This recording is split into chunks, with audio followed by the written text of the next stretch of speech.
¿Estamos? Creo que estamos. Vamos a empezar.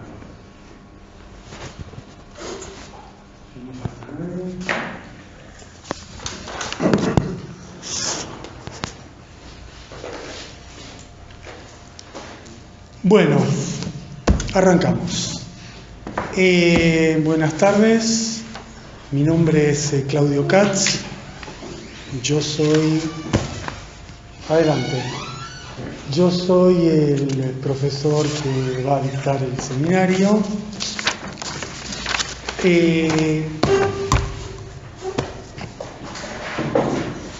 Así que, bueno, primero de todo, ¿por qué hacemos este seminario? ¿Cuál es la razón? ¿Qué es lo que estamos pretendiendo? ¿Qué buscamos? ¿Cuáles son las motivaciones? Yo creo que todos nosotros sabemos, percibimos que estamos en un momento internacional de gran giro, de gran cambio. Todos los conceptos que se han utilizado en las últimas 2-3 décadas, todos esos conceptos están comenzando a ser reemplazados por otras categorías y palabras que eran muy comunes en los últimos 20-30 años están perdiendo peso frente a nuevos términos que comienzan a dominar la escena global. Hay una sensación generalizada que la época de Clinton, Blair, Bush es muy distinta a la época de Trump y del Brexit. Y lo que vamos a tratar de indagar en este curso, entre otras cosas, es si este cambio que estamos viendo tiene un sustrato económico subyacente y por lo tanto hay un cambio de políticas, de ideologías que obedece a un cambio estructural en la economía, o lo que estamos viendo es otra modalidad sorprendente, inesperada, del mismo modelo que hemos conocido en las últimas décadas. En el curso quizás uno podría sintetizarlo en 4 grandes interrogantes, que son las 4 partes que va a tener este curso, ¿no?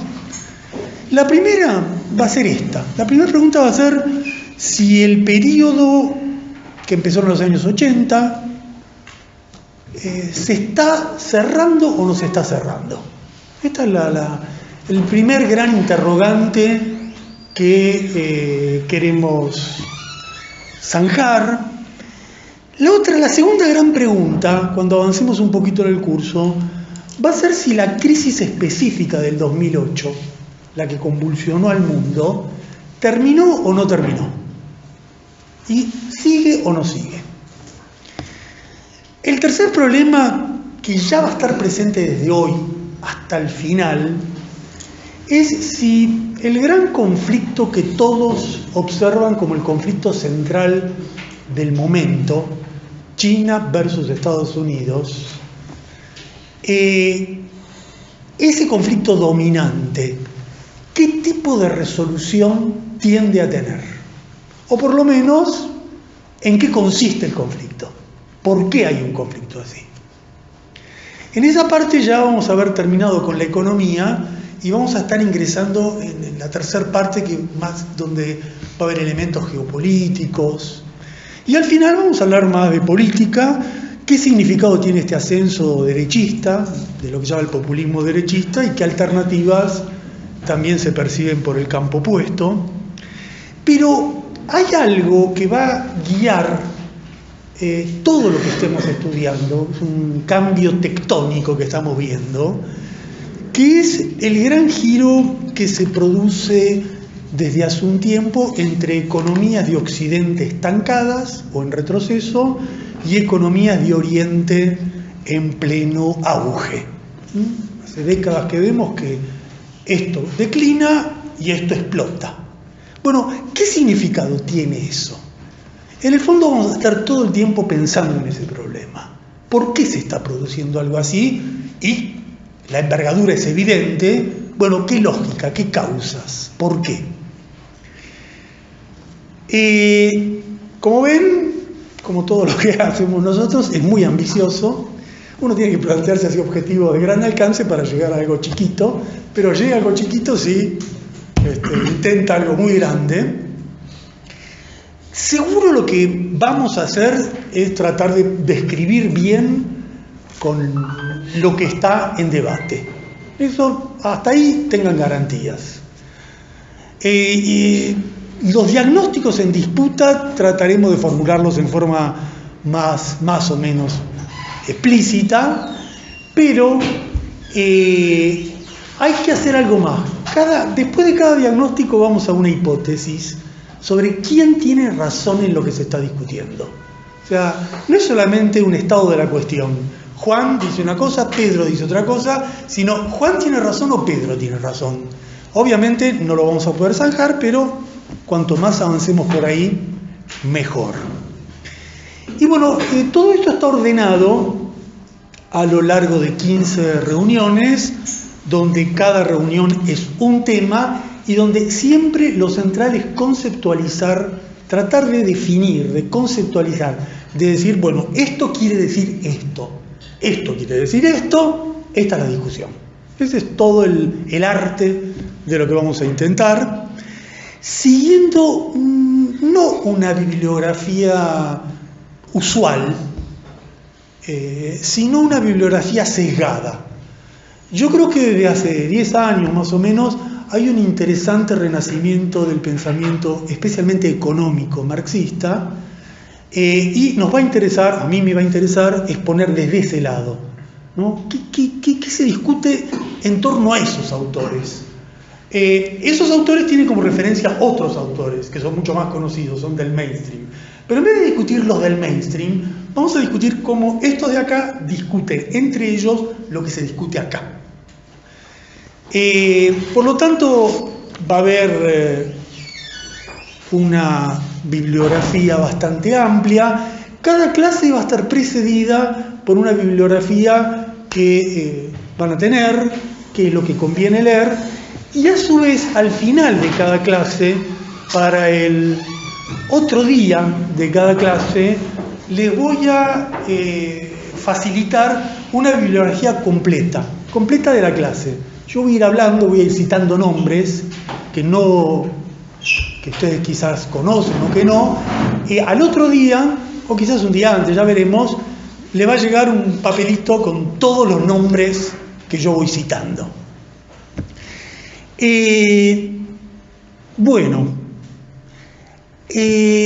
Vamos a seguir la dinámica, los que ya han hecho cursos que conocen. Esto empieza con una larga exposición mía, larga, hay que prepararse para soportarla. Es una exposición mía, más o menos de 90 minutos.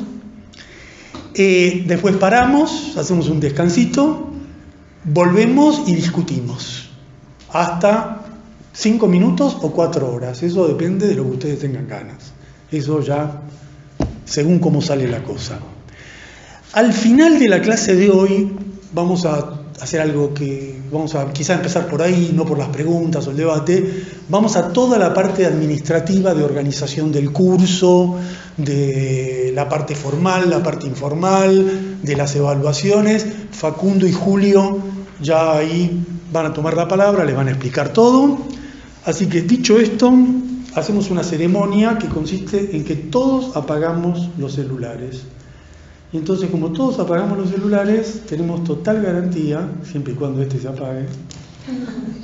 Qué bárbaro, es la tercera vez que me pasa lo mismo. Empiezo la clase diciendo que todos apagamos los celulares y el único que no puede apagar el celular soy yo. Bueno, esto es importante porque la próxima clase es sobre revolución informática. Yo voy a exponer sobre la revolución informática, pero no puedo apagar mi celular. Bueno, así, contradicciones de la vida. Bueno, salvo este celular, porque alguno... Bueno, apagámelo vos. Salvo todos los demás están apagados, entonces gozamos de una hora sin WhatsApp. Ahí está, yo sabía que se podía. Gozamos de una hora sin WhatsApp, sin nada, así, totalmente aislados del mundo. Bueno, arrancamos.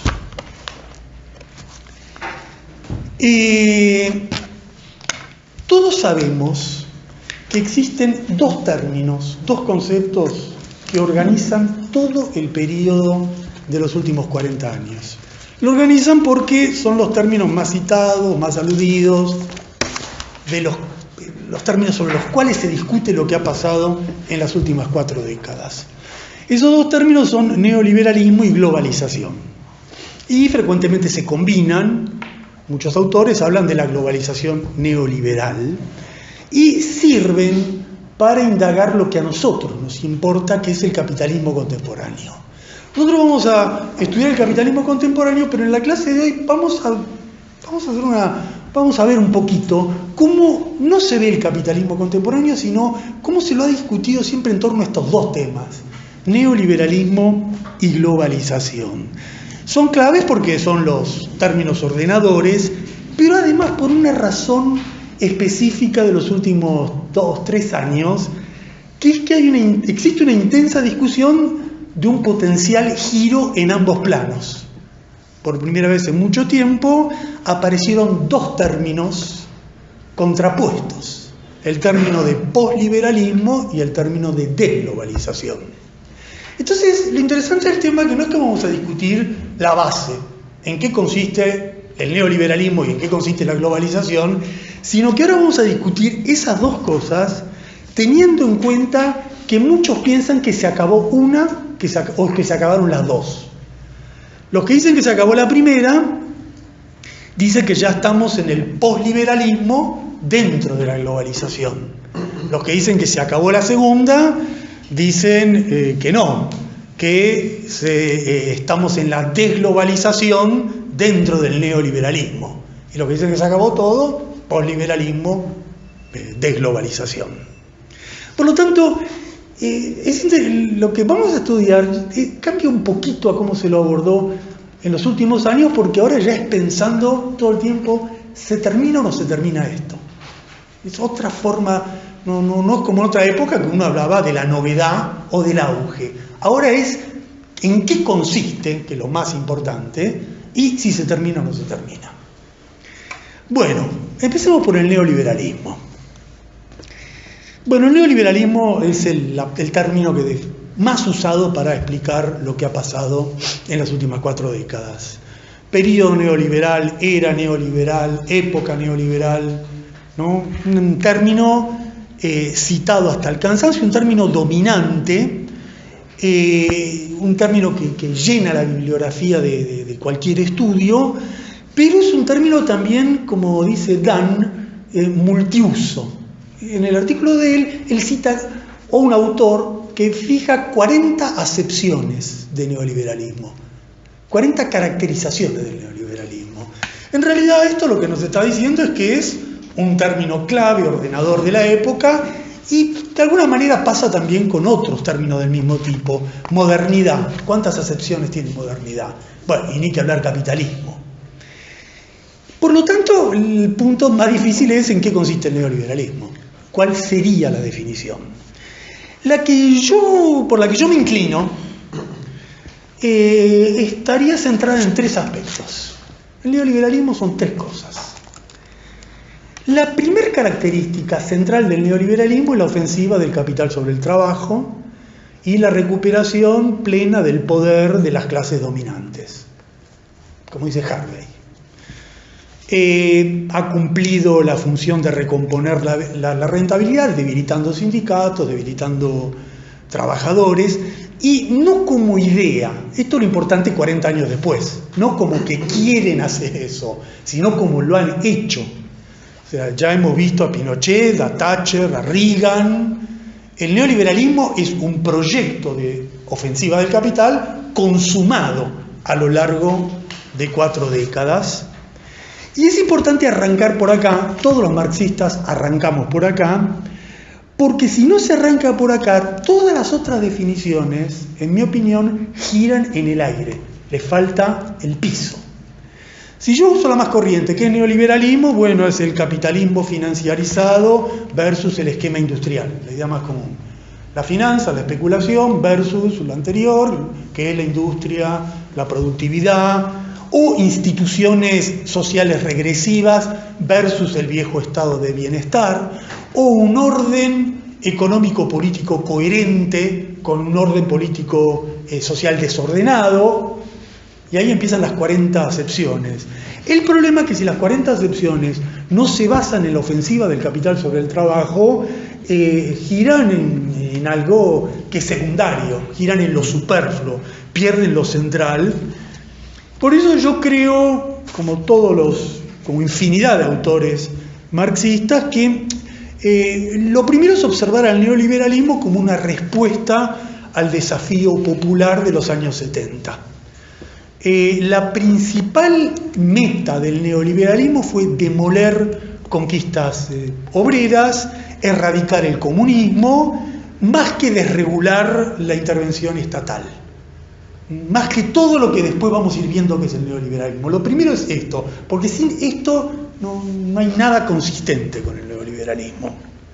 Y el neoliberalismo, 40 años después, obedece al resultado, a 4 décadas de repliegue de los trabajadores, como resultado de los grandes hitos de los últimos 40 años, la frustración de la rebeldía de los años 60, la caída de la Unión Soviética, la unificación europea, el giro procapitalista de Asia, todo lo que iríamos estudiando. Pero el arranque es modificar las relaciones internacionales de fuerza. Segundo elemento del neoliberalismo, segunda característica, es un modelo o una política económica. El neoliberalismo implica privatización, libre comercio, desregulación laboral y después todo lo que quieran, ¿no? Políticas ofertistas de bajar impuestos, políticas monetaristas de recorte de la emisión, de reinado del Banco Central, en síntesis, vertientes austríacas, vertientes walrasianas de los neoclásicos. Ahí ya empieza la ramificación infinita del neoliberalismo y veremos esto ya es mucho más complejo, en qué medida el neoliberalismo es también la desregulación financiera. En principio, claramente sí, pero veremos que ahí ya vamos a dedicar una clase entera, porque ya es como no es un componente equivalente a los otros, es un componente económico, pero tiene otra dimensión y otro sentido. Y ojo, mucho cuidado, ahí ya empiezan los problemas, a suponer que cualquier cambio económico de los últimos 40 años es neoliberalismo. Por ejemplo, la revolución tecnológica, por ejemplo, Amazon o Google. No, neoliberalismo es una política económica, es un modelo económico que tiene estos pilares: laboral, financiero, comercial y centrado allí. Esto es importante porque cuando uno habla del neoliberalismo en el plano económico tiene que ir definiendo esto y salir de esa generalización que el neoliberalismo es menor intervención del Estado versus mayor intervención del Estado. Yo creo que ahí hay un gran problema en la definición del neoliberalismo. En la famosa contraposición, el neoliberalismo es gestión mercantil, el preliberalismo es gestión estatal, uno tiene más Estado, el otro tiene menos Estado. Yo creo que esta literatura nos mete en un pozo del cual no se puede salir. Porque cuando uno se mete en el pozo va a ir viendo que el neoliberalismo tiene cada vez más Estado y que el otro no tenía tanto Estado.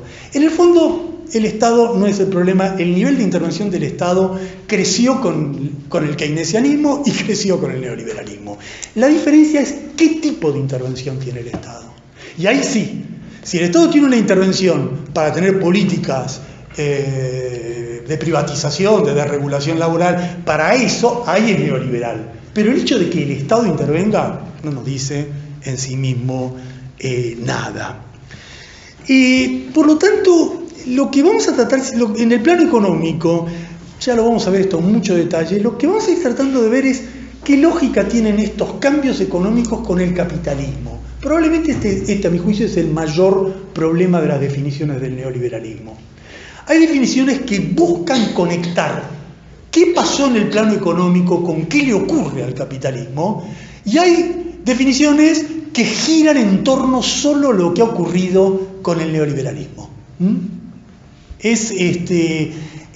Son dos situaciones, dos miradas, son dos miradas distintas.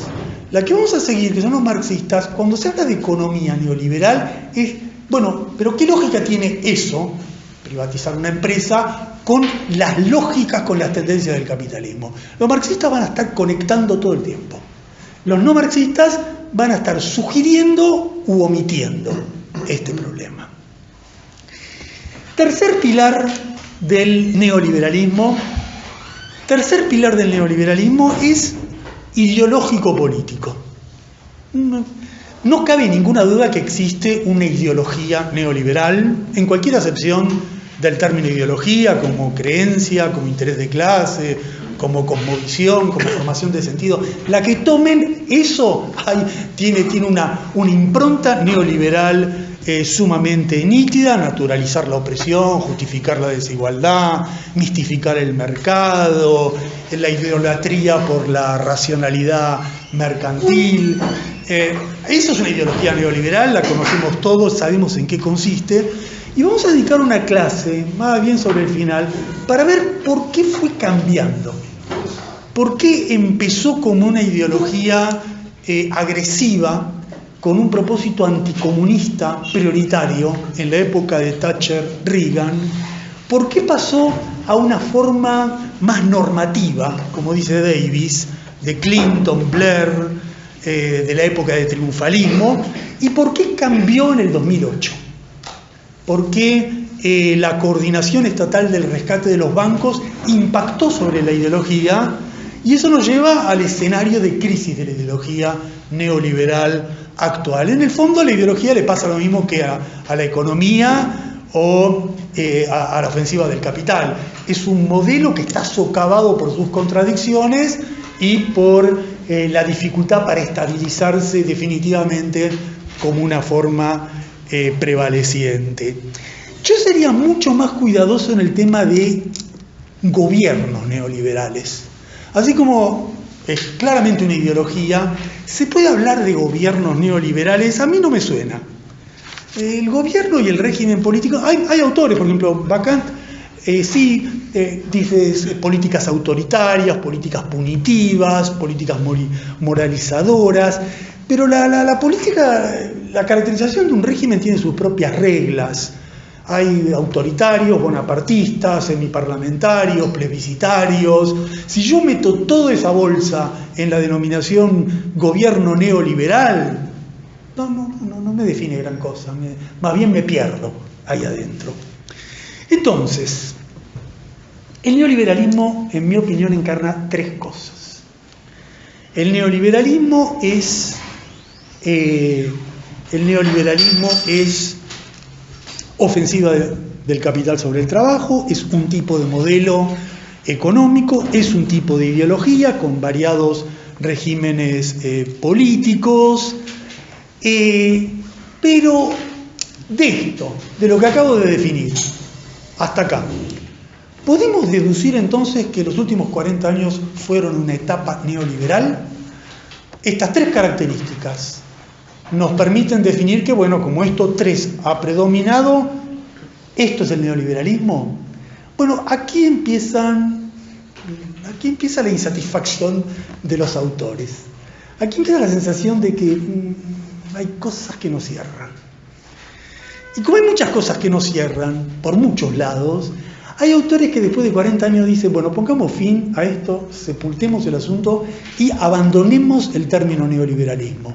Porque yo lo definí de estas tres formas, pero hay 40 acepciones distintas, confunde, nadie se pone de acuerdo. Entonces Dan dice, listo, un marxista tiene que dejar de lado el neoliberalismo, entre otras cosas porque los neoliberales no se autodenominan neoliberales. Un derechista se dice liberal, no se dice neoliberal. Un conservador es un término más bien peyorativo. Y para la izquierda, dice este autor, más bien confunde de lo que tenemos que hablar, que es del capitalismo. Si tenemos que hablar del capitalismo, ¿para qué hablar del neoliberalismo?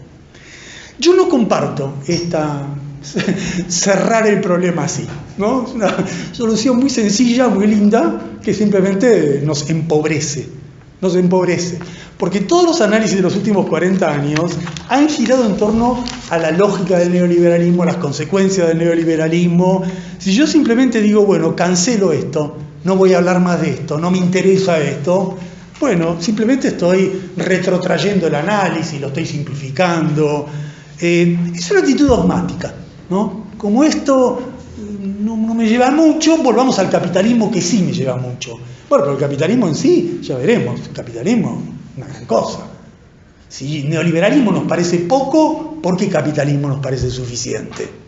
Entonces, resolver el tema de que no me gusta todo esto cancelándolo, yo creo que es la peor variante.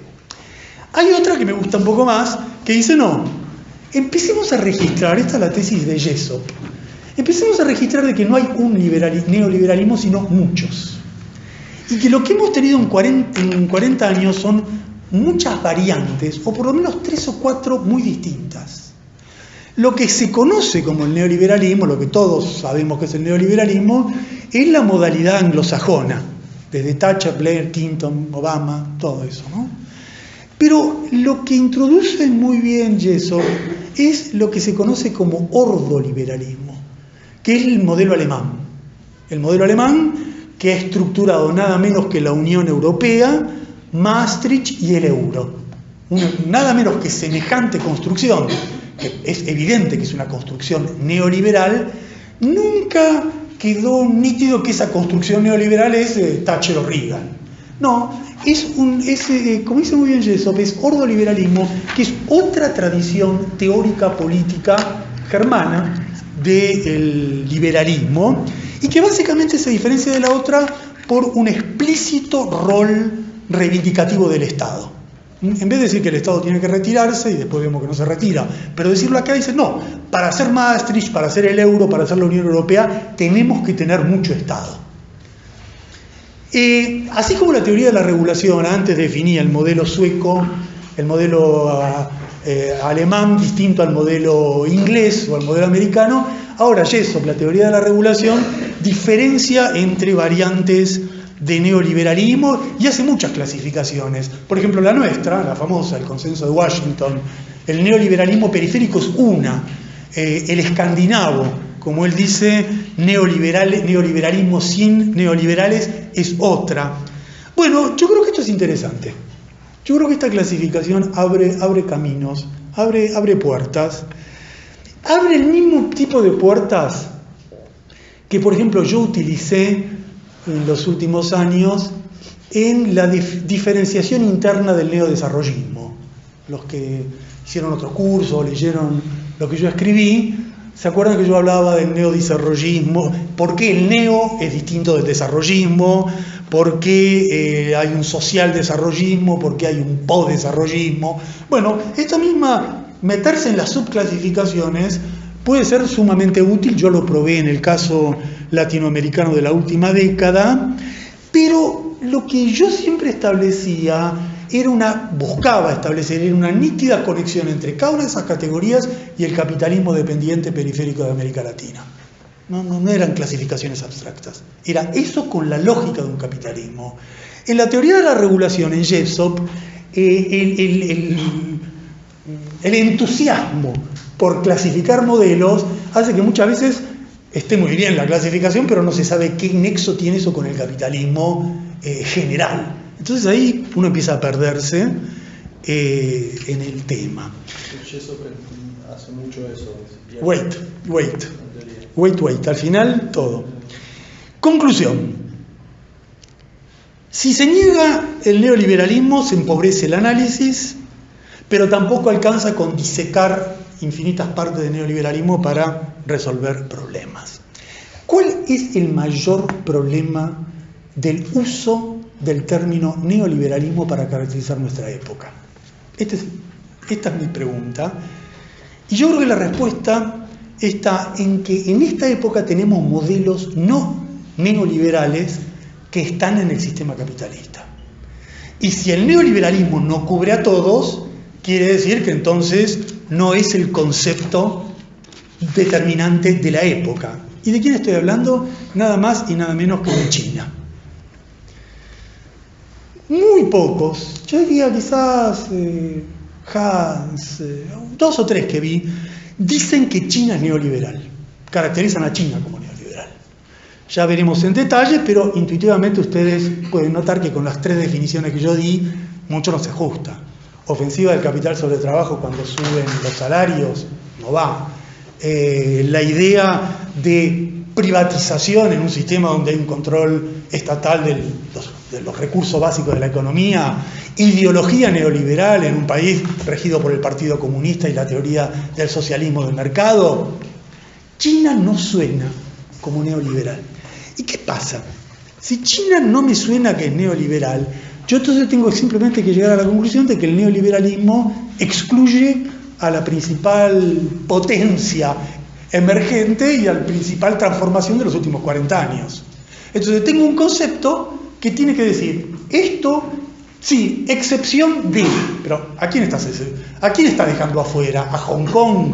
¿A Taiwán? No, está dejando afuera un tercio del mundo, la segunda potencia del mundo. Entonces, si China no es neoliberal, ahí aparece el primer gran problema, que es que el neoliberalismo no nos está cubriendo todo el espectro de la época actual. A otra escala, muchísimo menor, podríamos añadir que el mismo argumento, el mismo problema, se extiende a lo que pasó en América Latina en la última década. Acá yo sé que esto es mucho más discutible, pero hay muchos, yo me incluyo, que pensamos que lo que fue el ciclo progresista latinoamericano no fue neoliberal, fue otra cosa. No vamos a conversarlo ahora, pero de nuevo las tres características del neoliberalismo que yo expuse no se aplican. Más que ofensiva del capital sobre el trabajo, hubo pequeñas mejoras económicas, más que políticas económicas de regulación, financiarización, hubo un intento de las otras, más que una ideología de idolatría del mercado, era una ideología de reivindicación del desarrollo. Entonces, no solo China, sino que modelos de menor relieve, pero que han operado en forma más acotada, tampoco se ajustan a la definición de neoliberalismo. Y hay un tercer elemento, que es el más tentativo. ¿Trump es neoliberal? Hay mucha gente que piensa que no. Hay mucha gente que, ahí viene lo curioso quizás de la época actual, ¿no? De los últimos años. El término posliberalismo fue introducido en América Latina por Brandt, por Sader, y el posliberalismo era una categoría que imaginaba que que se salía del neoliberalismo y íbamos a otra cosa. Yo siempre objeté eso, yo siempre señalé que no era neoliberal, pero tampoco había roto con el neoliberalismo porque eso requería reformas más radicales, etc. Lo curioso es que en los últimos 2-3 años la idea posliberalismo ya no se usa, muchos autores ya no la usan para los progresistas, ya no lo usan para Sanders, ya no lo usan para Lula, para Cristina, sino que lo empiezan a usar para el otro costado. Sería la idea de que ahora Trump, el Brexit, la derecha, por ahí viene el posliberalismo. Bueno, a mí este término, esta forma de razonar no la veo ni de casualidad, aunque con los tres elementos que yo señalé, habría que ponerse a estudiar con detalle. Porque la ideología ya no es la del americanismo conservador, ya no es la ideología de idolatría del mercado, el proteccionismo económico no es la misma apertura de antes, pero la ofensiva del capital sobre el trabajo, el ataque a las condiciones de vida de los trabajadores, que es, dije, la condición necesaria pero no suficiente, está. Entonces, si la condición necesaria está, eso se acerca más a lo anterior que a la ruptura. En último caso, quizás ya lo veremos, se podría hablar de retroliberalismo, de un neoliberalismo regresivo. Es interesante que la crisis del neoliberalismo está estallando en los pilares iniciales del neoliberalismo. Gran Bretaña y Estados Unidos, veremos. Tenemos una clase entera para hablar de Trump, pero a lo que yo voy es a esta conclusión. Y en la evaluación de la etapa, de todo el periodo, de los 40 años, el término neoliberalismo nos resulta insuficiente. Es insuficiente en el plano espacial, porque está excluyendo nada menos que a China y a otros modelos asiáticos. Es insuficiente en el plano temporal porque hubo ciclos, como el latinoamericano, que salieron de eso. En síntesis, está excluyendo las situaciones no neoliberales. Y entonces uno podría decir, bueno, es cierto, pero toda la historia del neoliberalismo está asignada por virajes, por crisis, por mutaciones, y eso es cierto. También recuerden que la discusión de si Trump es o no neoliberal, ya tuvimos algo equivalente hace 10 años atrás, cuando después de la crisis del 2008 se discutió si el capitalismo entraba o no en una fase no neoliberal. La discusión no es nueva, todo el tiempo se da vuelta sobre lo mismo, y en esta discusión hay hipótesis más de ruptura, ¿no? La gente que dice, sí, estamos yendo claramente hacia un periodo no neoliberal porque se debilita la hegemonía financiera o el libre comercio, otros que dicen no, continúa porque sigue la ofensiva del capital. Como ven, yo me inclino más por la segunda que por la primera, pero no es eso lo central que quiero que discutamos hoy. Lo central es que por el sendero analítico solo del neoliberalismo no podemos avanzar más allá de un techo en la definición de la época actual.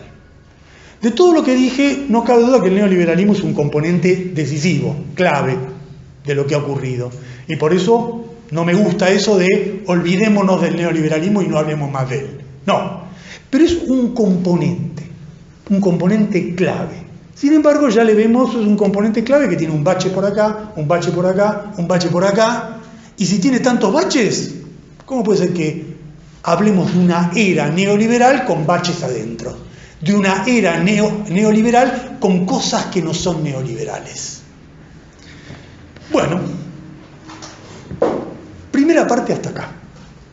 Este es el primer problema. Dado esto, podemos ir al segundo problema. ¿Cuál es el segundo problema? Neoliberalismo no nos ordena todo. La otra pregunta es, ¿la globalización nos ordena todo? La globalización es el concepto que nos permite seguir un hilo conductor que reúne todos los elementos de lo que ha pasado en los últimos 40 años. Es así el gran estructurador. A ver, pensémoslo un poquito. Podríamos decir que la globalización tiene 3 componentes como el neoliberalismo y arrancar por ahí, ¿no? Esto es muy intuitivo. Uno podría decir que la globalización es la mundialización de la economía, es la mundialización de la política, la gobernanza mundial, es la ideología de la era, el cosmopolitismo, el transnacionalismo, es la formación de estructuras políticas globales, Fondo Monetario, Banco Mundial, Naciones Unidas.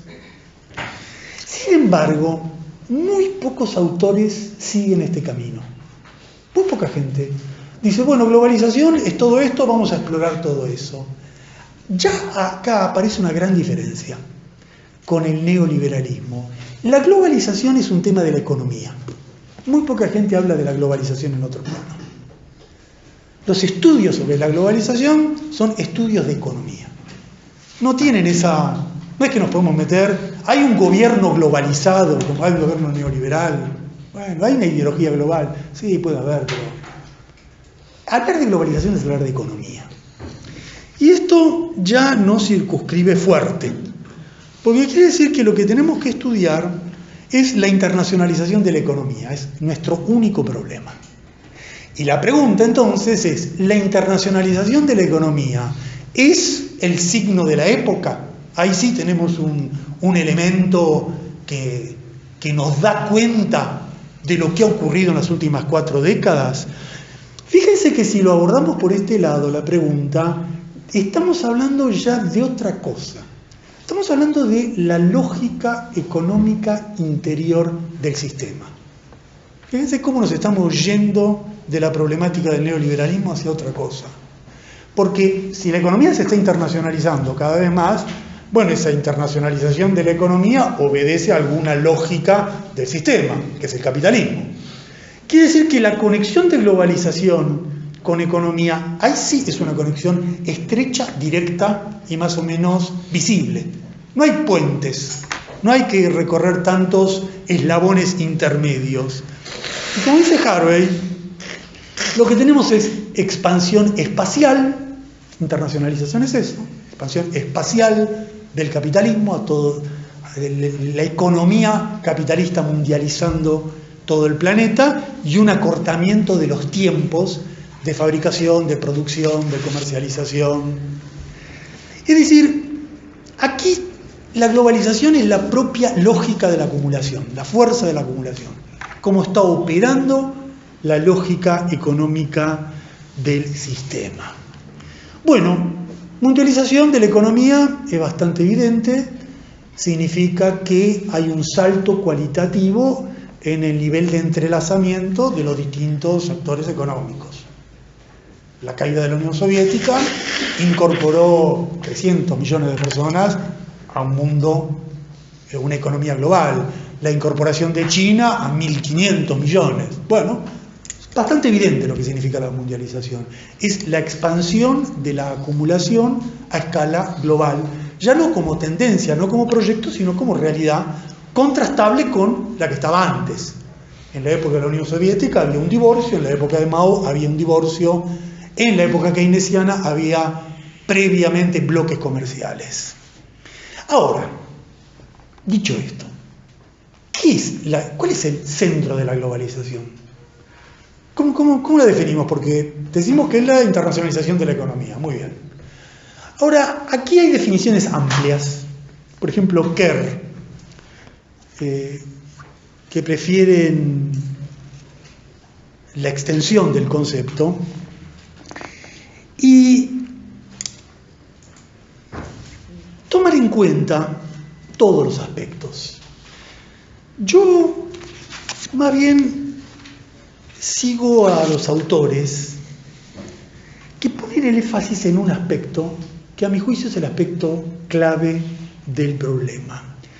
Yo creo que la globalización, lo que se llama la globalización actual, es la internacionalización de la producción, que tiene sus correlatos comerciales y sus correlatos financieros, pero cuyo eje es la internacionalización de la actividad productiva. Y esta internacionalización ha cambiado la geografía industrial global. Y ahí sí hay un cambio cualitativo sustancial. Como resultado de la globalización, Asia se convirtió en el taller del planeta y Occidente perdió gravitación fabril. Estados Unidos, Europa, Japón siguen siendo el centro económico del planeta, pero pierden peso industrial en forma vertiginosa, en forma llamativa. Por ejemplo, lo que se llama emergentes, después vamos a meternos en esa denominación, aporta en la actualidad el 42% de la producción manufacturera frente al 27% que tenía en el año 2000. O sea, la globalización en el plano productivo está produciendo un cambio mayúsculo en toda la organización productiva internacional. Y yo voy a seguir esta pista. Voy a seguir la pista de todos los autores que dicen, este es el eje. El gran eje del cambio es la globalización productiva. Y en torno a la globalización productiva podemos ver qué ha cambiado realmente en el capitalismo. Es una selección de un eje. Yo creo que esta selección de ese eje es bastante interesante porque nos va a permitir conectar todos los grandes cambios de la época actual a un elemento articulador que es la globalización productiva. ¿Cuál es la razón? ¿Por qué hay globalización productiva? ¿Por qué un capital se va de Estados Unidos a Filipinas y produce en Filipinas? Bueno, no hay ningún misterio. No hay ningún misterio para un marxista, no hay ningún misterio para nadie. La principal fuerza motora de la globalización es la explotación de los asalariados es la extracción de plusvalía, es la búsqueda de mayor ganancia a partir de la explotación del trabajador, usufructuando salarios bajos, condiciones de explotación extrema que rigen habitualmente en la periferia del planeta. Esto es como la ofensiva del capital sobre el trabajo. Exactamente lo mismo. Es el punto de arranque. Si uno analiza la globalización productiva sin arrancar por acá, se pierde. Le falta el cimiento. Hay algo que no se entiende. Y este es un problema bastante serio en general en la heterodoxia, en lo que no es el marxismo. Los mejores estudios de la globalización productiva vienen de la heterodoxia, vienen de economistas heterodoxos que tienen una actitud ambivalente. Por momentos sugieren que el motor de eso es algo que tiene que ver con los salarios y después dicen, bueno, pero no tanto, porque al final los salarios no son la variable tan relevante, van y vienen. El caso más importante me parece que es el de Milberg, que quizás es el mejor estudioso del tema, o el razonamiento puramente institucional, o la obsesión de polemizar con los neoclásicos, ¿no? Que es un poco, termina encegueciendo. Un artículo, un texto heterodoxo, vamos a polemizar con los neoclásicos, donde ellos dicen que si hay globalización, el mundo florece y la economía avanza, nosotros vamos a decir que no es así, que hay contradicciones. Y bueno, es un debate, aporta argumentos, es interesante, pero se pierde de vista el hilo conductor. El hilo conductor no es un modelo económico contra otro modelo económico, sino que la globalización existe básicamente porque el capital en los países desarrollados necesita buscar una ganancia mayor en países donde la fuerza de trabajo es más barata.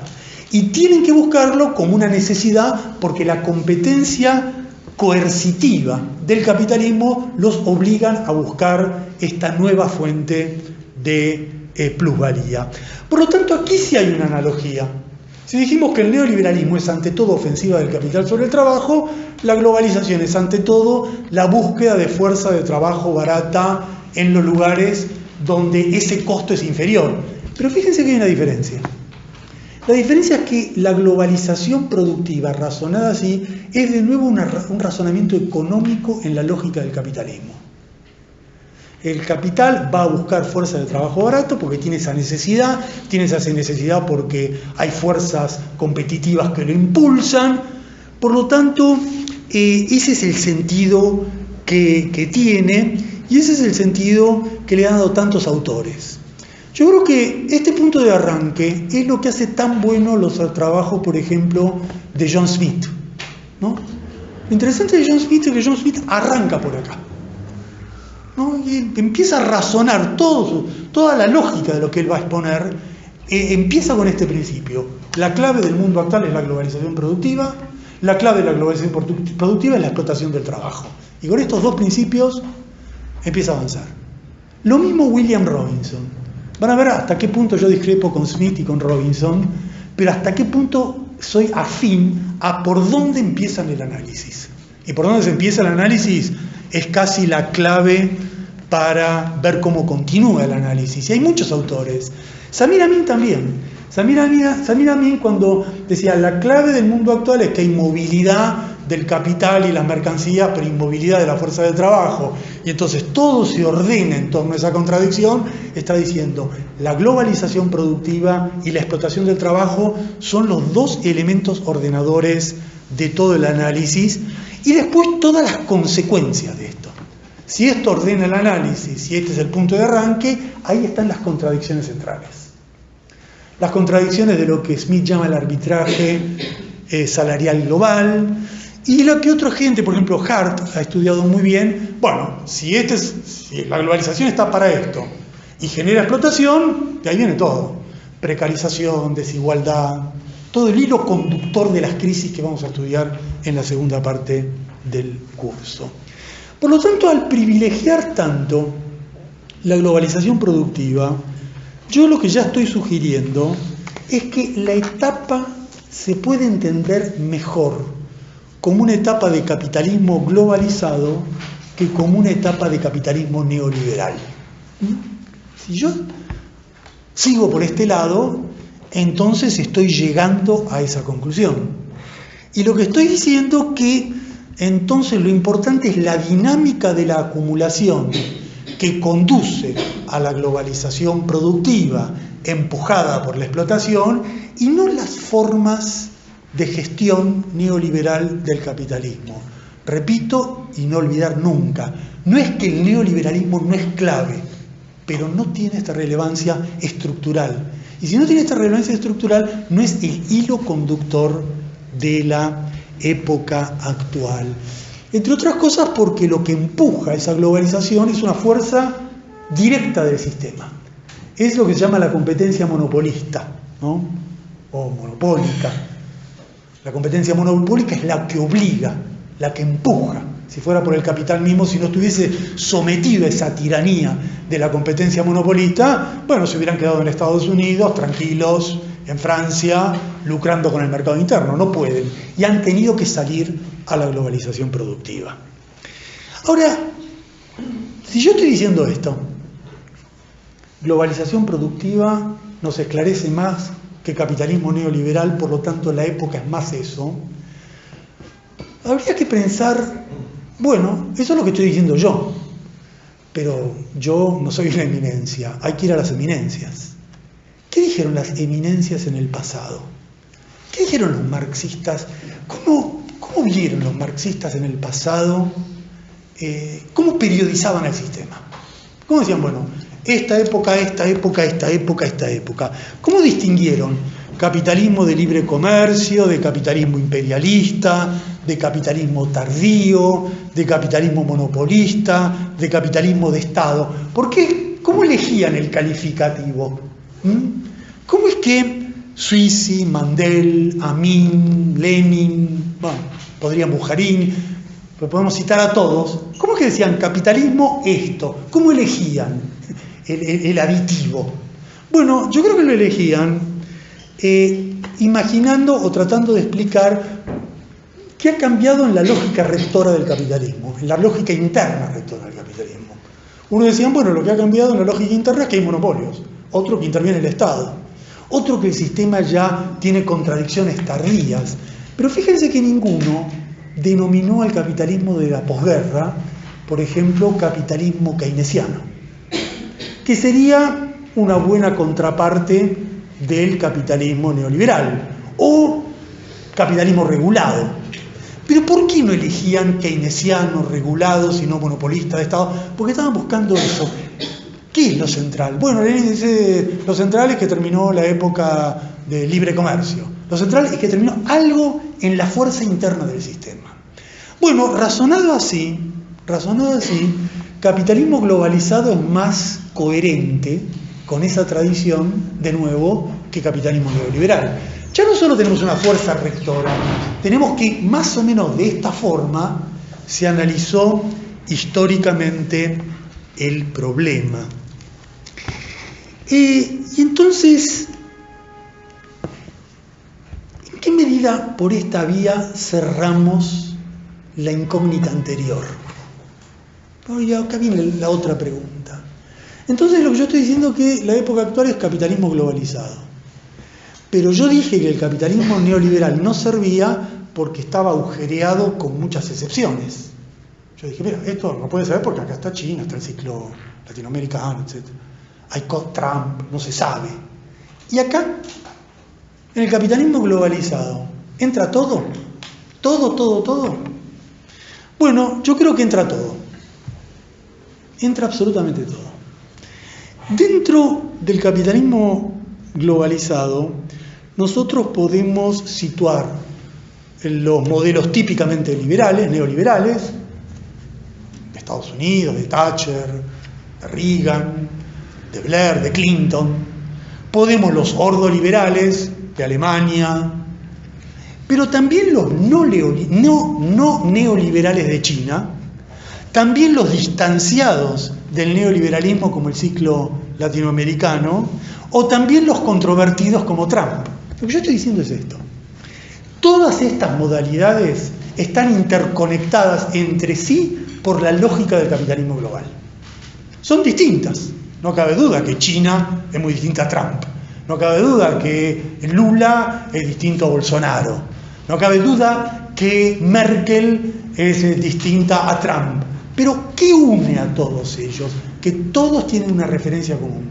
Y esa referencia común es que son sistemas que tienen que operar en la lógica de un modelo común que es la competencia internacional fijada en torno a las reglas de la globalización productiva.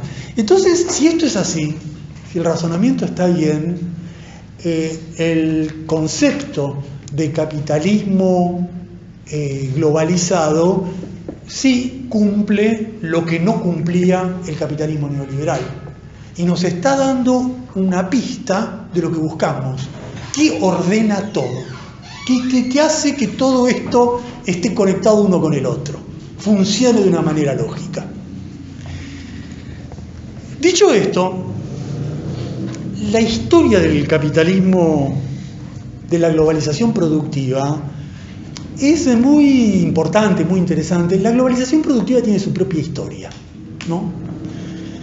Y tiene una historia que comenzó antes del periodo actual, pero maduró solo en el periodo actual. Y yo diría, está madurando solo en las últimas 2 décadas. El primero que percibió esto, que esto era lo que estaba pasando, fue el famoso estudio de Froebel y dos más que nunca me acuerdo, porque es en alemán. Acá tenemos al alemán que nos va a decir los nombres, de la famosa nueva división del trabajo de los años 70. Ese fue el gran estudio de los años 60-70, la nueva división internacional del trabajo, que decía, ¿qué está pasando en el mundo? Bueno, en los años 60 lo que está pasando en el mundo es que el mundo se divide en torno a la búsqueda de ganancias en la periferia, trasplantando empresas. Froebel decía esto. Y entonces él incluso decía, si esto sigue así, todas las industrias en 40, 50, 60 años van a irse todas a la periferia. Bueno, hubo una discusión muy importante, fue un libro muy impactante en los años 60, pero al mismo tiempo que fue muy impactante, no podía dar muchas pistas claras de lo que estaba diciendo. Bueno, decía, sí, hay empresas que se van a Taiwán, un poquito. Bueno, no es un fundamento todavía muy sólido. Desde los años 70, 80, apareció ya dos estudios que ya impactaron mucho. Uno fue el de Heimer, sobre cómo las empresas estaban modificando su forma de actuar. Y empezaban a localizar lo que producían haciendo una evaluación de costos en todos los planos. No es que ponían una filial. General Motors quiere mercado interno argentino, manda una filial, invierte en la Argentina, fabrica coches en la Argentina. No. Empezaban las empresas a hacer una especie de diseño de dónde me conviene hacer distintas cosas. Y el famoso trabajo de Vernon, del ciclo del producto, ya fue más allá y dijo Vernon, no, hay un producto nuevo, un producto maduro, un producto estandarizado. El producto se va haciendo en periodos y lo vamos haciendo. Primero lo arrancamos acá, lo maduramos acá, lo estandarizamos acá. Quiere decir que el propio diseño del producto ya tiene que tener una estructura medio internacionalizada. Y en los años 80 apareció la corriente francesa. Fue el último momento de gloria de Francia para algún estudio económico. Ahí apareció verdaderamente el primer gran estudio de la empresa, que en ese momento se llamaba multinacional. Y yo creo que los trabajos de Michelet fueron quizás lo más importante que se escribió en ese momento, y el primero que dijo, bueno, este es el problema. El gran problema es que tenemos una empresa multinacional que ordena la economía mundial en los años 80. Y esa empresa multinacional obviamente va a la periferia para lucrar, pero está dividiendo el trabajo en serie del trabajo calificado. Ya Michelet empezó el estudio mucho más familiar a lo que vino después. Quiere decir que entonces diseñar el producto en el centro, fabricar el producto en la periferia, o sea, la empresa multinacional ya está organizando su producción a escala mundial. Y quizá lo más impresionante de Michelet fue la buena definición que dio al problema. Él dijo, ya en los años 80, que lo que se estaba formando es un espacio homogéneo en un medio ambiente diverso. ¿Qué quiere decir esto? Que la empresa multinacional es una empresa homogénea, General Motors, todo, en todos lados, pero opera en un medio ambiente de estados diferenciados. Y si opera en un medio ambiente de estados diferenciados, lucra con la diferencia de estados y sistemas diferenciados. ¿Por qué es importante esto? Porque Jean Michelet claramente estaba anticipándose lo que va a ser una gran discusión nuestra de por qué la globalización no es transnacionalización. De por qué ese espacio homogéneo está actuando en un universo fragmentado. No es que se homogeneizó la empresa, se homogeneizó el Estado, se homogeneizó las clases dominantes, no, ese mundo de Robinson, ya vamos a estudiar ese mundo de clases transnacionales y estados transnacionales. Michelet ya decía, por ese lado, no, acá hay una contradicción, acá hay una situación anómala, hay un choque. Y eso es lo que tenemos que ver, que la empresa transnacional mantiene cada vez una estructura de gestión como si fuera una gran cosa en todos lados, pero está en todos lados. Y ahí así se mueve, estando en todos lados. No es que porque esto se homogenizó, lo demás se homogeneiza. O no es que porque se homogeneiza el mundo, aparecen las transnacionales. Aparece esto en esto fragmentado. Y en ese momento, ese fue el gran momento de estudio marxista. Ahí vino probablemente Palois. Palois fue un tipo muy interesante, ¿no? Palois dijo, yo voy a agarrar el Capital, y en ese momento vamos a agarrar el Capital, vamos a agarrar el tomo 2 del Capital, vamos a ver los esquemas de reproducción ampliada del tomo 2, vamos a hacer la división, la metamorfosis de Marx, de ciclo productivo, ciclo comercial, ciclo financiero, el M que termina en el M, el D que termina en el D, todo eso, y yo lo voy a conceptualizar como eso mismo en la mundialización. Fue probablemente el trabajo más ambicioso de un teórico marxista de los años 80-90. Buscó algo, no llegó a gran cosa, pero lo interesante es lo que buscó, la pista que abrió y el camino que después él mismo no supo cómo continuar. Pero todo esto que le voy contando es la historia de la globalización productiva que cambió radicalmente en los últimos 20 años. Todo esto era el preparativo. En los últimos 20 años apareció lo que se llama la empresa transnacional. No importa que ahora los términos se mezclan, lo que se llama la empresa transnacional. ¿Y la empresa transnacional qué hace? Hace una cosa completamente novedosa. Desdobla el proceso de fabricación. Ya no es que la empresa dice, bueno, esto para acá, no. Bueno, las tuercas en Alemania, los tornillos en Francia, el pedal en España, la chapa en Irlanda, la pintura en Holanda, ¿no? El auto, como pasa siempre en la sociología laboral, el mundo automotriz es el mundo en el cual todos los cientistas sociales razonan. Ese auto, dividido creo que en 65 partes por países, es el nuevo universo de la transnacionalización productiva que en el caso ya más avanzado, más actual, probablemente Andreev fue el discípulo de Michelet, fue el hombre que dijo, bueno, bien, acá estamos, ahora ya pasamos a esta fase. Y un español muy interesante, Martínez Peinado también. Martínez Peinado dijo, todo esto está cambiando tanto que de división internacional del trabajo hemos pasado a división global del trabajo. Y hemos pasado a división global del trabajo porque esta estructura global es la que cambia el funcionamiento general de la economía. Hay como otro parámetro. Y ese parámetro es que se está desdoblando la fabricación.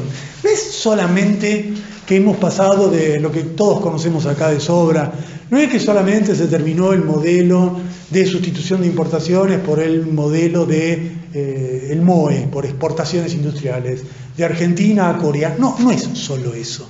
Hay algo mucho más profundo, y eso mucho más profundo es que se desdobla el proceso de fabricación. Y en los últimos 10 años, ahí sí, ya vino el gran pensador de este asunto, Milberg. Y Milberg dice, Milberg y todo lo que lo acompaña dice, bueno, señores, ahora sí ingresamos en un punto clave de la globalización, que es la cadena global de valor. Entonces Milberg dice, bueno, ya está, ahora no es que ni que la empresa fragmenta, ya estamos ahora en otro estatus, ahora ya hay una estructura de fabricación en donde es clave los bienes intermedios y las importaciones. Y por eso de repente explota la globalización productiva. Porque si yo ya no solo que fragmento, sino que además yo hago una cadena de insumos intermedios, y para fabricar esto acá, yo necesito, y esto acá, yo necesito estar nutriendo los insumos intermedios y haciendo un flujo de importaciones todo el tiempo en la cadena de valor que organiza la empresa, bueno, entonces estamos en lo que él llama la especialización vertical, que ya no es el modelo del sudeste asiático, sino que ya ahora es el modelo de China. Y las cadenas globales de valor, según algunos, ya realizan el 82% de la producción manufacturera global. La cadena global de valor, con todo lo que lo acompaña, está muy bien descrito en el libro de Smith, muy bien descrito.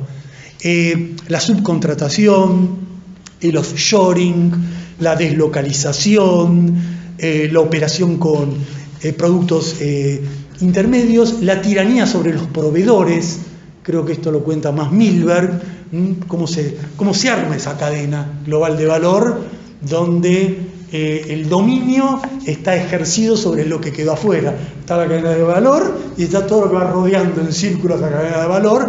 La cadena de valor domina acá el pico para abajo, pero además a todos los subcontratistas. Entonces se forma un esquema completamente distinto de producción. Y ese esquema completamente distinto de producción es lo que caracteriza en forma más nítida ya la globalización productiva. Por lo tanto, conclusión de nuevo, todo esto que estamos contando da una lógica a la etapa, a los cambios de la etapa, mucho más ordenadora que el neoliberalismo, porque estamos hablando de que estoy relatando fuerzas económicas, sin interpretarlas. Por ahora estoy describiendo, vino esto, pero lo que yo estoy contando es algo muy fuerte que está empujando un sistema que pase de aquí, vaya para acá. Bueno, eso es el materialismo histórico a pleno, ¿no? El marxismo a pleno. Hay fuerzas económicas que en su lógica van ordenando todas las piezas de la economía mundial. Y entonces ahí sí volvemos a, de nuevo, la vieja pregunta. Bueno, hay globalización, pero ¿estás tan seguro de que la clave es la productiva? ¿Estás seguro que esta línea de Milberg es la que nos está ordenando todo? ¿O conviene mejor una definición más global, ¿no? Más general? Lo cité antes, como hace Kerr, ¿no? Que dice, bueno, globalización es globalización productiva, comercial, financiera, tecnológica, cultural. Globalización es todo. Bueno, siempre que globalización es todo, pero no es nada. Es todo, pero ¿qué jerarquía tiene todo? ¿Todo va junto? ¿Cuál es más importante? Si va a definir la época, ¿por qué lado defino la época? ¿Por dónde lo tomo? ¿Por dónde defino? Yo creo que toda la corriente de autores, Smith, Robinson, Andreev, Milberg, que ha seguido, bueno, voy a estudiar esto, es porque presiente que eso es el gran dato que tiene que seguir. Ahora, hay gente que dice que no, que todo esto no es así, que la mundialización es el dato, la globalización es el dato, pero que no es cierto que la mundialización sea esencialmente un proceso productivo. Incluso la idea más corriente, cuando dice, bueno, estamos en una época de globalización, la idea más corriente es que estamos en una época de globalización financiera. Y que lo que finalmente ha cambiado en los últimos 40 años no es tanto esa cadena de valor, sino que el mundo financiero quedó por primera vez interconectado entre sí como nunca. Entonces las bolsas que a la mañana empiezan en Hong Kong, al mediodía van por Europa, a la noche por Estados Unidos, y yo opero con una acción acá y la vendo allá y la coloco ahí, y entonces hay un giro mundial financiero. Bueno, hay muchos autores que piensan que esa es la clave. Y piensan que esa es la clave y objetan. Por ejemplo, vamos a ver bien, ¿no? Lo vamos a estudiar con cuidado. No lo dice exactamente así, pero probablemente es una de las ideas que simpatizan con el esquema de Duménil que vamos a estudiar en detalle. Hay algo clave, que es el mundo financiero, y ese mundo financiero es incluso el mundo que tiene el poder sobre la globalización productiva. Van a ver un trabajo de Vitali, que es completamente impresionante, el trabajo de la pelota y la corbata, ¿no? Donde es el mayor estudio sobre la globalización que se ha hecho en Suiza, con un universo insólito, está todo el mundo económico, cómo está toda la estructura de la pelota, que en el medio, y todas las corbatas que van saliendo. Esa pelota es financiera. Y entonces hay infinitos cálculos de por qué esa estructura financiera es lo central de la ramificación productiva. Bueno, vamos a dedicar una clase a discutir esto. Así que no me anticipo, pero intuitivamente ya podría ser por lo menos un contraargumento. ¿Por qué decir que la clave está en lo financiero, que domina lo productivo, y no que lo productivo le está imponiendo las reglas a lo financiero? Bueno, hay que hacer una discusión conceptual. El mundo se ha financiarizado, ¿el mundo ha financiarizado las cadenas de valor, o las cadenas de valor han impuesto la financiarización del mundo? Por supuesto que siempre está la salida fácil de decir los dos. Por ese lado no se llega a ningún lado. Cuando uno dice sí, es esto y es esto, ok, pero si vos los dos está perfecto, pero me tenés que decir cuál mueve al otro, porque si no me decís cuál mueve al otro, nunca vamos a entender qué mueve a algo, cómo se ordenan las cosas. Entonces, ya vamos a estudiar eso más en detalle, pero les comento esta discusión de gente que dice que no, que lo que hay es un predominio, un cambio sustancial, que el mundo ha generado este cambio financiero mucho más que este cambio productivo. Incluso, ahora yo también pensándolo intuitivamente, Wall Street y el mercado del eurodólar y los mercados asiáticos ya estaban conectados mucho antes. Lo que nuevo, lo que no existía, lo que nunca apareció era una cadena global de valor como tenemos en la actualidad. Pero ustedes dirán, bueno, ¿para qué sirve esta discusión? Fíjense para qué sirve esta discusión. Piensen qué consecuencias tiene esta discusión. La globalización financiera puede revertirse con cierta facilidad. La globalización productiva puede revertirse con la misma facilidad. Cada una de estas discusiones, cada una de estas caracterizaciones, siempre está apuntando a lo que señalamos al principio. Está terminando este periodo. Y entonces estas preguntas pasan a tener otra relevancia. Porque si yo digo, bueno, lo que ha cambiado la globalización financiera, bueno, este periodo puede terminar más o menos. Tendrían que desconectarse los mercados mundiales, como hace 40 años. Ahora, si yo digo que la clave está en la globalización productiva, ¿cómo desconecto una cadena global de valor? ¿Cómo digo, no, bueno, muy bien, en vez de hacer así, con todo esto así, cambiamos toda la estructura? El grado de reversibilidad que tiene la globalización financiera es completamente distinto a la globalización productiva.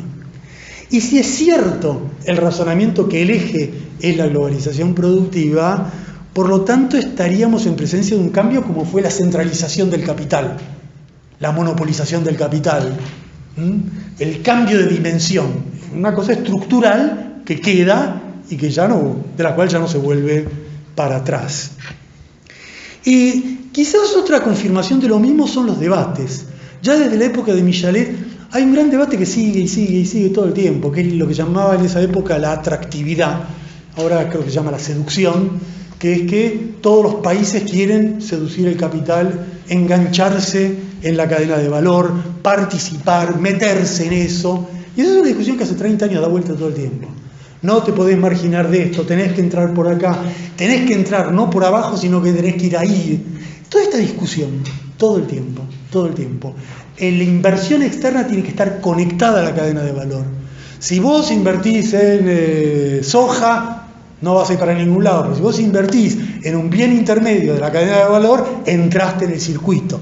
Entonces vos tenés que hacer eso. Esta es una discusión que en la Argentina, en Latinoamérica, en el mundo, todo el tiempo va y viene. Hay una insistencia. Esta insistencia, no estoy haciendo un juicio de la discusión, esta insistencia es otro dato de la importancia del fenómeno. Cuando todo el tiempo se habla de algo, la gente que importa habla de eso, bueno, si vos hablas todo el tiempo de eso es porque eso ha introducido un cambio de trascendencia, y quizás esa misma relevancia se extienda al famoso debate de subir en la cadena de valor, ¿no? Que es el debate que apasiona a muchos argentinos. Pero es el debate que muy bien está, yo creo que hay muy buenos estudios de esta discusión. Lo de Fernando Porta está muy bien, es muy interesante, está excelente todo el trabajo, el debate teórico de Starosta sobre la lógica interna del proceso.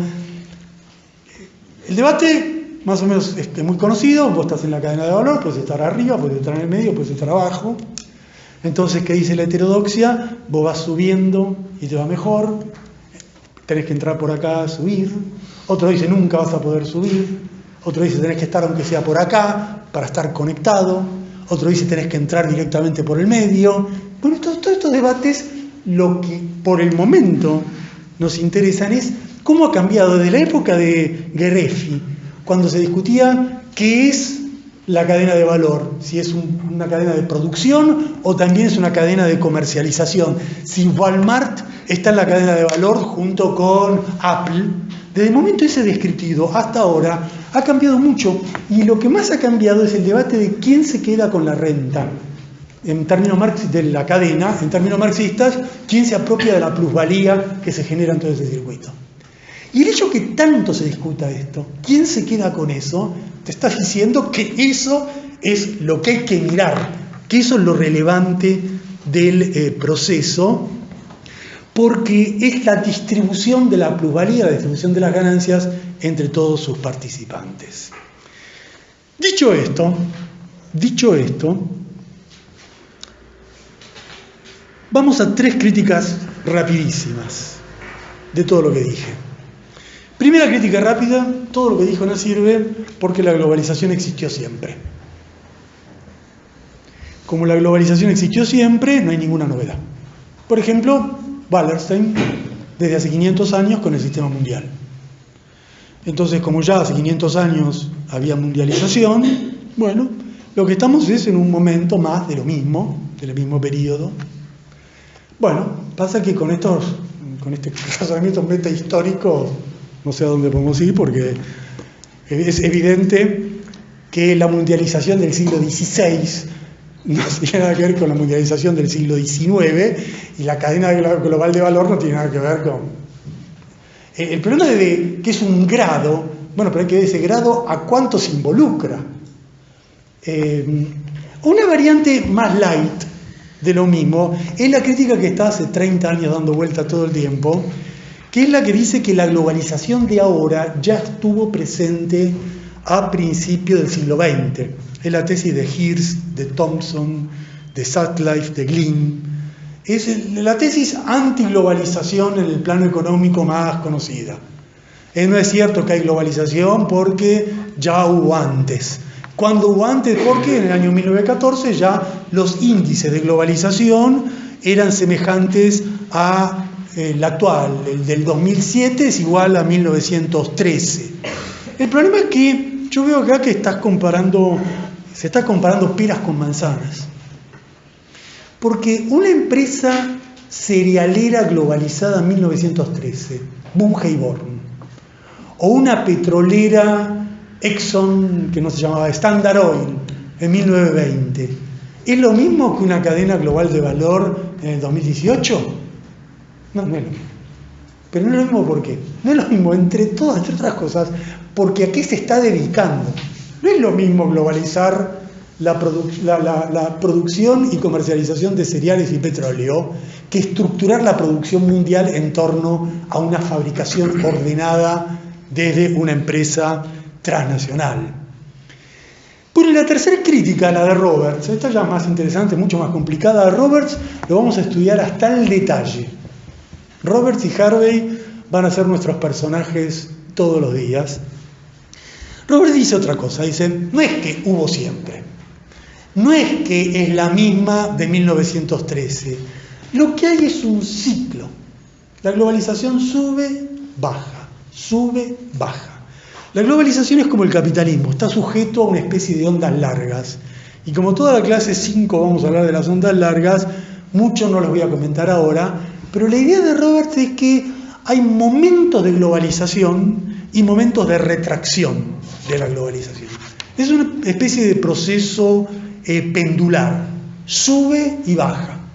Momentos, si sube y baja, quiere decir que, lógico, van a ver por qué, Robert dice ahora baja y ahora se cierra. De nuevo la pendularidad tiene fuertísimas consecuencias en la conclusión a la cual arribemos.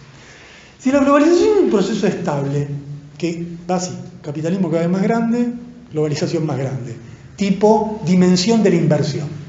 En 1800 invertía 10, en 1920, en 1940, 50, ahora 1 millón. Bueno, va subiendo. O la globalización va y se retrae, va y se retrae. Se expande en la Belle Époque de Hobsbawm, se expande, después viene la crisis del 30 y se cierra todo. Se expande y se cierra todo. Bueno, la conclusión es salta a la vista. Ahora estaríamos viviendo en un momento de cierre. Como hubo esa pendularidad, subió con Thatcher, Reagan, Clinton, 2008, chac, crisis, y acá se cierra. Si uno mira las cosas desde el otro lado, no se cierra. O es más difícil que se cierre. Porque en ese caso lo que tenemos es un cambio productivo estructural. Es como decir, el volumen de la inversión sube y baja. No, no sube y baja nunca. Siempre sube, siempre. Cada vez necesitas invertir más para competir. No es que hubo una época de empresas grandes, después se achicaron, después fueron... No, siempre son más grandes. Cuanto más capitalismo, más grandes. Acá lo mismo. Y yo creo que esto, por supuesto, tiene consecuencias en todo lo que estemos razonando. Último tema de esto, antes de concluir. Un tema muchísimo más complicadito es el de la globalización comercial. Y es más complicado porque globalización productiva, globalización financiera, globalización del comercio. Y en la globalización del comercio, efectivamente es donde más datos hay de un cambio de tendencia. Y aquí los datos son ciertos. Hay un cambio de tendencia en la crisis del 2008, se aceleró desde el 2012, hay un retroceso de la globalización comercial medida por el porcentaje de exportaciones en el PBI mundial o también medida por el volumen de inversiones directas realizadas en el extranjero. Entonces uno en los últimos 4 o 5 años puede decir, yo tomo estos indicadores y acá existe esto. Lo peor que podemos hacer sería decir, no, como yo ya formulé todo lo anterior, esto no existe, ¿no? Listo, chao. O sea, no miro lo que no entra en mi esquema, decido que no. No, esto está. Y esto choca con lo que acabo de decirles. Quiere decir que acá hay un problema. Efectivamente es una tendencia, y habrá que ver cómo se desarrolla la tendencia. La pregunta es siempre la misma. Si las 3 tendencias tienen el mismo peso. Si es lo mismo la globalización productiva que la financiera que la comercial. Y si pueden revertirse o seguir tendencias en la misma línea. Por el momento, lo que llama la atención es que hay esta retracción de la globalización comercial, hay una continuidad plena de la globalización productiva y hay una continuidad plena de la globalización financiera. Quiere decir que estamos en un momento un poco complicado, donde no hay más remedio que decir, bueno, ¿cuál es mi razonamiento? ¿Qué voy a privilegiar? Y sacar una conclusión a partir de ahí. Hay un punto que hay que mirarlo también con mucha atención. Dos cositas que hay que mirar bien. Esto de la globalización comercial y cómo entonces, si acá esto está pasando, cómo es que puede retrotraerse esto y continuar las otras. ¿Cómo es eso? Lo otro que hay que mirar bien es lo que se llama la regionalización. La regionalización es importante porque la regionalización es como la globalización por regiones, ¿no? El ensamble productivo, financiero, comercial por regiones. Hay gente que piensa que hay 3 grandes bloques o 4 grandes bloques y bueno, lo llamativo, hay muchos, por ejemplo, hay muy buen trabajo de Gregorius que dice muy bien esto, ¿no? Plantea, lo novedoso es la mundialización o la regionalización. Mirá el peso que tiene esta regionalización en torno a la Unión Europea, el bloque americano, el bloque asiático. Yo tengo la impresión, esta es mi idea, que lo que se llama regionalización es un complemento de la globalización. Es como un apéndice, como un elemento. No es algo distinto ni contrapuesto. Es como un derivado, como una forma enlazada. Le voy a dar un ejemplo de lo que estoy pensando. Miren el último acuerdo que ha hecho Trump con México y Canadá, ¿no? Acaban de renegociar el acuerdo y tenemos el nuevo NAFTA, que incluso tiene un nuevo nombre, todo reorganizado, cambiaron las cláusulas. Por supuesto, Estados Unidos ganó todo, a Canadá le impuso lo que quería, a México le impuso lo que quería, ya tenemos un nuevo modelo. Muy bien, acaba de terminarlo. ¿Ese nuevo modelo regional se divorció de la globalización? No. ¿Quiere decir que ahora estos 3 países comercian o fabrican o invierten menos con China, con Europa? No. Lo que hay es un reordenamiento de esta estructura en su conexión con las otras estructuras. Por lo tanto, lo que sí puedo afirmar con en forma completamente contundente, es que no hay ningún dato, ninguno, que nos indique alguna tendencia al retorno del proteccionismo de los años 30. Ninguno. Yo puedo decir que hay una globalización que está más acá, que está más allá, que tiene esta intensidad aquí, que tiene esta menos, que se combina con la regionalización. ¿Pero hay algún dato de un cierre de una economía nacional en su mercado interno o en su bloque en torno a su propia moneda? Muy poquitos, como idea. Por lo tanto, parece ser un elemento poco actual. Último tema volando. El último tema volando es este. Todo lo que le dije nos sirve para anticipar lo que va a ser un buen punto clave, que es que, ¿cómo termina toda esta globalización productiva? Lo que estamos viviendo en toda la globalización productiva era de un momento de gran armonía a un momento de gran crisis. Toda la globalización, ahora sí ya entendida en términos más amplios, como productiva, financiera, comercial, giraba en torno a un eje, que era China y Estados Unidos, donde ese eje funcionaba bien, China-América, los primeros años, donde Estados Unidos era el líder. Estados Unidos perdió ese liderazgo y ahora está subiendo el liderazgo chino como resultado del desbalance global. Es decir, la globalización, además de cambiar el funcionamiento, lo que está produciendo es un cambio en las reglas de juego y sobre todo en las tensiones entre los actores de esa globalización. Y el eje de esas tensiones se centra en Estados Unidos y China, en el famoso desbalance global, donde China exporta y ahorra y Estados Unidos se endeuda y consume. Cuando se endeuda y consume, el otro exporta y ahorra. Bueno, esto va así. En un momento Trump dice, paremos acá porque no podemos seguir de esta forma.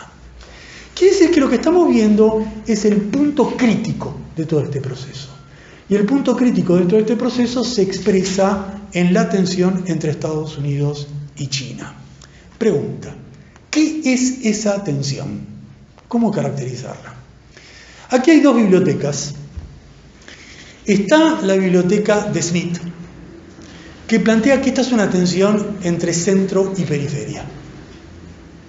¿No? Es la idea que la globalización lo que ha producido es agravó todas las tensiones históricas entre el centro que se apropia de la plusvalía generada en la periferia. Y por lo tanto así hay que leer esta tensión y así hay que leer todas las tensiones. China, Estados Unidos es más bien la expresión de algo más fuerte, que es la tensión entre el norte y el sur global, entre los países desarrollados y los países periféricos. Esta es la tesis de Smith, y Smith da muchos datos, es muy interesante todo su trabajo, es muy interesante lo que él plantea, es muy interesante cómo critica a los neodesarrollistas, es la lectura marxista de los trabajos heterodoxos de Milberg, todo muy maravilloso, con un pequeño problema que para mí se equivocó simplemente en lo central. China no es la periferia, simplemente ese pequeño problema. Y por lo tanto, si China no es la periferia, la crisis de la globalización no es una crisis entre centro y periferia, es una crisis de otra cosa. La idea, vamos a dedicar una clase entera a China, una clase entera a Estados Unidos, pero salta a la vista intuitivamente que una segunda potencia mundial no puede ser la periferia. Y que lo que está aquí en disputa es la distribución de la plusvalía generada por esta globalización entre dos potencias que disputan, no una potencia que le está sustrayendo a un país inerme y completamente periférico. Por lo tanto, concluyo con esto. Lo que estamos viendo en este choque es también, y ahí va pura hipótesis, esto, no sé, quizás lo que estamos viendo es la definición futura de la globalización. ¿Cómo va a quedar la globalización? Porque Estados Unidos ha sido actor de la globalización y China ha sido actor de la globalización. Son dos protagonistas. Todo lo que yo les conté hasta ahora se lo podría haber contado con números de Estados Unidos y con números de China. Todo es China y Estados Unidos. Por lo tanto, acá se abren dos posibilidades. O gana uno o gana otro. Si gana Estados Unidos, bueno, habrá una globalización al estilo norteamericano, la globalización de Trump. Estados Unidos va a repetir, si gana, va a repetir lo que hizo con Reagan con la Unión Soviética, le ganó, o lo que hicieron con Japón en los años 90, cuando frente a la amenaza de Japón, los acuerdos Plaza reordenaron todo y sometieron de nuevo a Japón. Bueno, si Estados Unidos somete a China, impone su globalización a China y al mundo. Pero también está la otra posibilidad, que China le imponga su globalización a Estados Unidos. Y en este caso, ahí sí, habrá que prepararse para ver algo inimaginable, ¿no? Que es la famosa ruta de la seda. Ya vamos a estudiar por qué razón la ruta de la seda es la encarnación pura de la globalización productiva. Ya lo vamos a ver bien en el caso chino. Pero vayan imaginando, China quiere libre comercio, ¿para qué? Para que la globalización productiva centrada en China, a través de los canales de la ruta de la seda, impongan ese perfil de la globalización. Si gana este, pierde el otro. Lo que seguro es muy difícil que ocurra es una coexistencia como había antes, porque, ya lo estudiaremos en la crisis, hay muchas razones que conducen a esta tensión. Conclusión, si este es el conflicto central y está conectado con la globalización productiva es un elemento clave. Un minuto, conclusión final. Conclusión final de toda esta historia. Yo creo que de todo lo que yo dije surge que tenemos dos conceptos ordenadores para estudiar el capitalismo contemporáneo: el neoliberalismo y la globalización. Si prescindimos, bueno, hay que buscar otra pista. Yo estoy muy abierto, pero alguien tiene que demostrar que descubrió la pólvora, porque todos los estudiosos de los últimos 40 años han estudiado la etapa por acá o combinando ambas. Por lo tanto, no se puede soslayar ni esta, Pero si queremos entender, tenemos que conectar esto y esto con la lógica subyacente del capitalismo, y eso es en general lo que hacen los estudios marxistas. Como vimos, neoliberalismo y globalización son muy complementarios en muchas áreas, se pueden trazar muchos paralelos, pero a mí me parece que la globalización esclarece mucho más sobre lo que buscamos nosotros, el capitalismo contemporáneo, que el neoliberalismo, que el capitalismo global es más afín a entender lo que pasa que el capitalismo neoliberal. Por lo tanto, se acabó. Ahora descansamos y a las 8 volvemos con todo. Podemos empezar con la discusión o podemos empezar con la parte administrativa. Bueno,